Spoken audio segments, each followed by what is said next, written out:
that the people see as both vital and timely. I have offered the tactical complexities, both in-house and outside, as a possible reason or cause for this delay.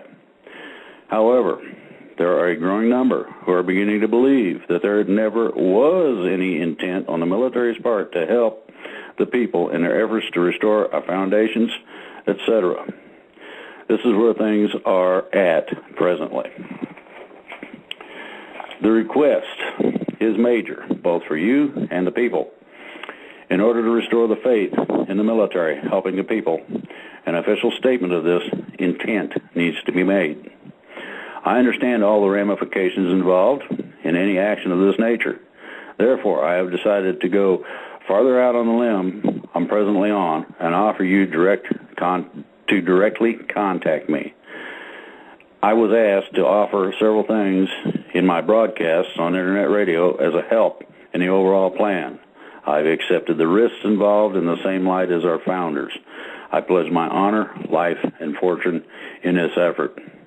I can do no less for my country and my countrymen. We, the people, now respectfully request the same from our military. Note that this will be sent out to everyone I have been asked to contact. Thus, the quicker you reply, the better. The country looks forward to your reply. Drake. Now, I'm pretty sure that should appease those who say that I'm not doing nothing.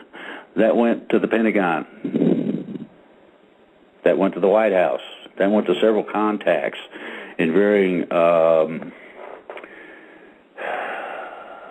command positions. And I'm hopeful that I'm right about those clerks, making that copy saying, wow, man, look at this stuff. And to be quite blunt about it, I'm surprised. And it doesn't just deal with that open letter, but it deals with a number of other things. And I'm going to get into an area next that goes along with this and fills in some blanks that everybody's been kind of wondering about. This is what I would consider an emergency announcement. Now, don't get your shorts to shrinking too badly real quick, because it's not the kind of emergency announcement necessarily that is going to change your world. However, I hope it does rock you a little bit. Now, as you know, I have stayed away from the ET issues and things of that nature for a variety of reasons. One is a lot of people just don't want to hear it. The second part is a lot of people don't believe what it supposedly is comprised of, or, ETs and angels are a little bit beyond my scope. They haven't offered me a cold beer yet, so I'm not interested, or whatever the reason. Now, as you know, the freedom effort is to save our country and our butts in the process. If we don't take action soon, we're not going to have much left to take action on. And there may not be many of us left to take any actions. I mean, these are questions that are possible. I'm not going to say probable, because I don't think that will happen, but you never know.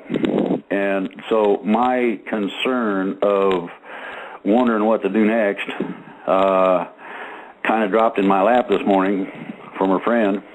And believe me, it was shocking.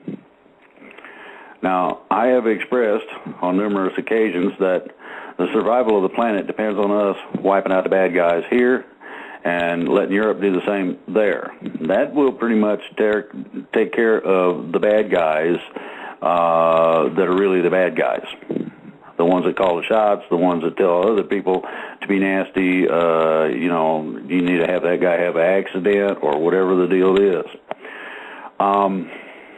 This goes to foreclosures. It goes to everything.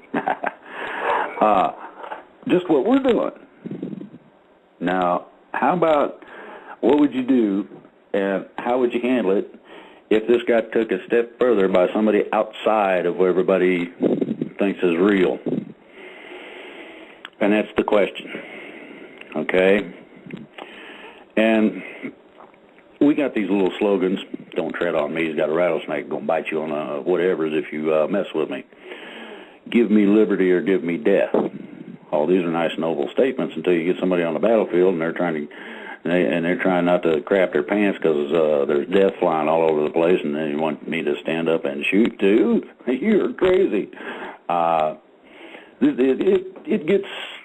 is going to get to the heart of the matter. Most people are unaware of the fact that I've been involved with the non-existent ETs for some time, and I do mean a number of years, on varying levels, varying things, explaining things so that they understood how not to approach people and freak them out, and this sort of thing. The majority of them do not look that much different than us. I want to get this across. So you won't necessarily be looking at something that's got tentacles for heads or 25 eyeballs, but they're out there. Believe me, they're there. Now, I got another bit of information from another source indirectly, and I learned something pretty neat. Now, everybody knows I've been working with financials. I'm coming back to the rest of this. This all ties in together. I've been working with the financials. I've been working with the principals in that, one of those being Neil Keenan. That man's extraordinary. What he's accomplished is extraordinary, and it's due to get better real quick. Now, here's the fun part. Before I talked to him, and before I got this emergency announcement, I got another little bit of information. And I'm going to let Lady Dragon expound on that here in a couple minutes.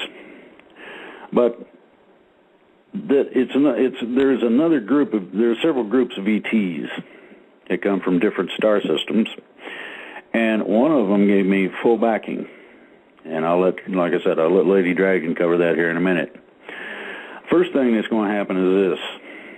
This emergency announcement deals with the don't tread on me, liberty or death. Anybody who has paid attention to what's been going on is that ET has been saying, we're not coming down there and messing in your mess kit until you wash the mess kit out. We don't want to step in that. And I understand that thoroughly.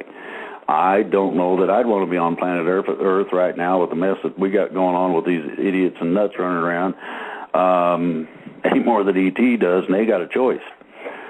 The emergency announcement is this. There is a limited amount of time. Now, everybody knows about 2012 and the end times, and they've heard of some of the possibilities. Well, I'm going to give you two scenarios. If anybody has not seen the movie 2012, it's been all over the airwaves on cable and satellite and all that. If you ain't watched it, make a point of it or go rent it or go buy it.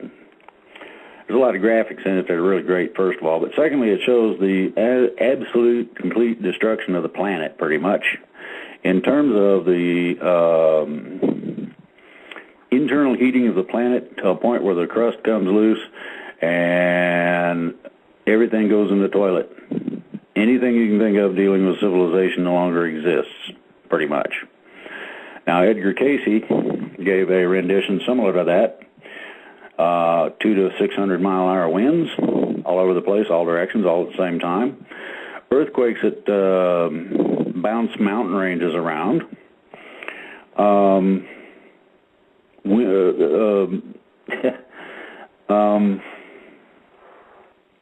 Heat and cold in the extraordinary extreme. Imagine 70 below zero suddenly in Florida.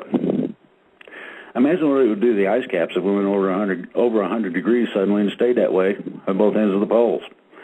When I say extraordinary and extreme, I'm saying earthquakes you cannot get away from. And here's how that works. We don't have anything that flies other than rockets in the ash clouds from volcanoes. If each and every last volcano on this planet erupted at the same time, it's going to create earthquakes all over the place. Most of the buildings that I can imagine will be destroyed. That's first. Number two, even though you may have laid up something, If it's buried under a house and the house decides to burn, you're going to have a lot of fried canned goods if they don't explode.